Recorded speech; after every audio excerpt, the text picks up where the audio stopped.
Hello friends, welcome to my YouTube channel any time study. हम आपके अपने channel any time study पर आप सभी का स्वागत करते हैं। फ्रेंड्स, आज हम आपको हिंदी भाषा में समझाएंगे समानार्थक शब्दों के बारे में कि जो पटवार का अपना एग्ज़ाम होने वाला है 23 और 24 तारीख को, तो उसके लिए हम हिंदी शब्द उसमें सब्जेक्ट है, तो उसमें कौन से क्वेश्चन आएंगे और किस चैप्टर से कितने क्वेश्चन आने वाले हैं उनका विश्लेषण करेंगे। ठीक है फ्रेंड्स, तो आज हमारा टॉपिक है समानार्थक शब्द। समानार्थक शब्द होता क्या है, इसके बारे में जानेंगे, पढ़ेंगे और समझेंगे कि किस टाइप से इसमें क्वेश्चन पूछे जाएंगे और किस तरह से क्वेश्चन आने वाले हैं। तो देखिए, समानार्थक शब्द होता क्या है, तो इसके बारे में देखते हैं। हिंदी में कुछ ऐसे शब्द जो मोटे रूप में समान अर्थ वाले प्रतीत होते हैं, किंतु उनमें अर्थ की इतनी सूक्ष्म भिन्नता होती है कि वे अलग अलग संदर्भों में ही प्रयुक्त होते हैं। ऐसे शब्दों को अपूर्ण पर्याय भी कहते हैं।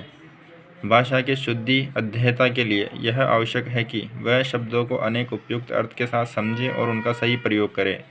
यहाँ हिंदी के कुछ प्रमुख समानार्थक शब्द दिए गए हैं।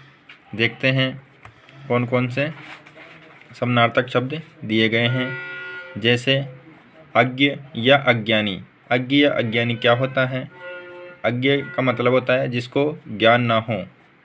अज्ञानी का छोटा मोटा अपराध तो क्षमा लायक होता ही है। यानी जो अज्ञान होता है, अगर उसकी कोई छोटी मोटी गलती होती है तो उसे हर कोई क्षमा कर देता है या माफ़ कर देता है। दूसरा है अनभिज्ञ, जिसको अनुभव ना हो। अनुभव का मतलब होता है यानी उसे किसी भी चीज़ का ज्ञान ना हो, बिना ज्ञान के वो कुछ कर ना सके, समझ ना सके। जैसे मैं कार के इंजन के बारे में अनभिज्ञ हूँ, यानी कार के इंजन के बारे में उसे कुछ भी पता नहीं है या उसके बारे में उसे कुछ भी नॉलेज नहीं है, उसे अनभिज्ञ बोला जाता है। जैसे अगला है मूर्ख। मूर्ख क्या होता है? जिसको ज्ञान देने पर भी प्राप्त ज्ञान ना मिल सके। यानी ऐसा कोई व्यक्ति है जिसको हम कितनी बार बार समझा ले पर उसके समझ में नहीं आती, तो उसे मूर्ख बोला जाता है। जैसे कि कार चलाना कभी नहीं सीख सकता। जैसे कोई मूर्ख है, अब अपन उसको बार बार बोले कि तू पढ़ ले पढ़ ले पढ़ ले, पर वो नहीं पढ़ पा रहा, यानी उस चीज़ को समझ नहीं पा रहा, तो वो क्या है? मूर्ख है। और जैसे अब है अगला अज्ञात। अज्ञात क्या होता है? जिसका ज्ञान ना हो किंतु जिसे जाना जा सकता हो। अज्ञात मतलब यानी उसको अपन कभी मतलब देख नहीं सकते हो, मतलब कभी देखा नहीं हो, कभी सर्च नहीं कर सकते, वो क्या है? अज्ञात है। ठीक है, पर उसे जानते तो हैं पर उसे उस चीज़ का ज्ञान नहीं है, उसे क्या बोलते हैं? अज्ञात। अगला है अज्ञेय। अज्ञेय का मतलब होता है जिसे जाना ही ना जा सके, मतलब जिसे कहीं मतलब ढूंढ नहीं सकते अपन, मतलब कभी देखा नहीं हो, पहचानते नहीं हो, तो उसका मतलब क्या है? उसे ना जाना जा सके। जैसे ब्रह्म। ठीक है ना, समझ में आया? उदाहरण के तौर पे ब्रह्म। अगला है अनुकंपा। अनुकंपा का क्या अर्थ है? किसी के दुख से दुखी होकर उस पर की जाने वाली कृपा। यानी अपन सामने कोई दुखी है और हम उसके दुख को देखकर उस पर कोई मतलब कृपा कर रहे हैं, दया दिखा रहे हैं, तो उसे क्या बोलते हैं? अनुकंपा। समझ में आ गया? ठीक है, चलते हैं अगले समानार्थक शब्द की तरफ। तो अगला है अपना अनुग्रह।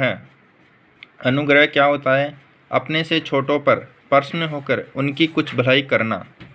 क्या होता है? अपनों से छोटों पर प्रसन्न, यानी अपने से जो छोटे हैं, रिश्तेदार हो चाहे भाई बहन हो, अगर हम उनसे खुश होते हैं और उनकी खुश होने के बाद उनकी भलाई सोचते हैं, तो उसे क्या कहते हैं? अनुग्रह। ठीक है, अनु मतलब अनुज। अनुज क्या होता है? छोटा भाई या छोटी बहन। अनुज यानी छोटा। ठीक है ना। अब अगला है अपना अनुभव। अनुभव क्या होता है? जिसे इंग्लिश में क्या बोलते हैं? एक्सपीरियंस। ठीक है, तो अनुभव क्या होता है? इसमें क्या होती है कि कर्मेंद्रियों द्वारा प्राप्त होने वाला ज्ञान, जो अपने शरीर में कर्म की इंद्रियां हैं, यानी काम करने की जो शक्तियां हैं, उनसे होने वाला जो ज्ञान है। जैसे नरेश को समुद्र की लहरों में तैरने का अनुभव है, यानी नरेश नाम का कोई लड़का है, उसे समुद्र में तैरने की, लहरों में तैरने का बहुत सारा एक्सपीरियंस है, यानी अनुभव है। ठीक है, अनुभव का मतलब समझ में आया अच्छे से? अगर आप हमारे वीडियो पे नए हो तो वीडियो को लाइक करें, साथ ही चैनल को सब्सक्राइब करें। ठीक है फ्रेंड्स, आगे चलते हैं हम। अनुभूति, अनुभूति क्या होती है? अनुभव की तीव्रता से ज्ञानेंद्रियों द्वारा प्राप्त होने वाला आंतरिक ज्ञान, यानी अपने को अनुभव है किसी चीज़ का और अपनी जो ज्ञान की इंद्रियां हैं उनके द्वारा प्राप्त हो रहा है, कुछ आंतरिक ज्ञान हो रहा है, इंटरनल नॉलेज अपने अंदर बन रही है, तो उसे क्या बोलते हैं? अनुभूति। जैसे केवट को रामचंद्र जी के पाँव धोने में आनंद की अनुभूति हुई, यानी जो केवट नाम का व्यक्ति था उसको रामचंद्र जी भगवान थे, तो उनके पाँव धोने पर उनको आनंद की खुशी हुई, यानी बहुत ही अच्छा लगा, तो उससे क्या हुआ? आनंद की अनुभूति होना। ठीक है।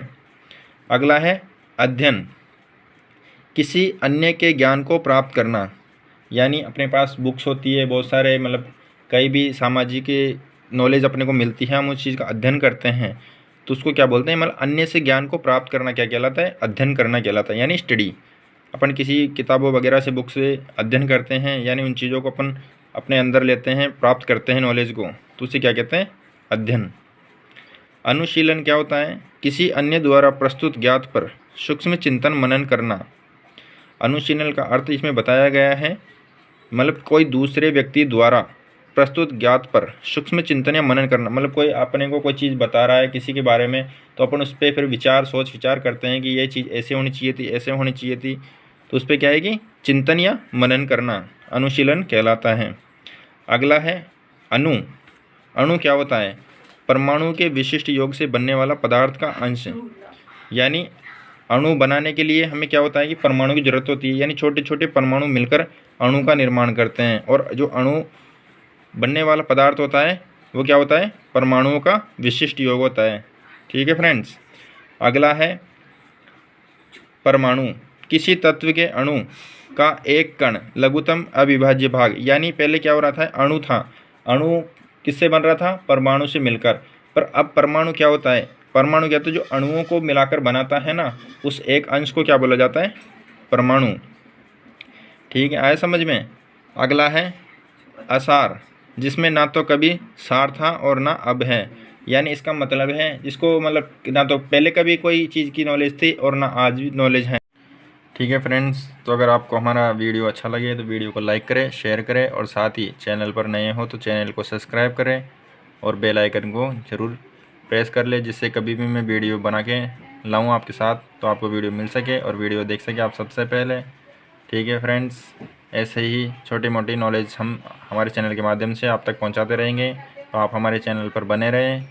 आप सभी का प्यार प्रेम हमारे साथ रहना चाहिए, जिसके चलते ही हम आपके लिए अच्छे से अच्छे नॉलेज प्रोवाइड करते रहेंगे। ठीक है फ्रेंड्स।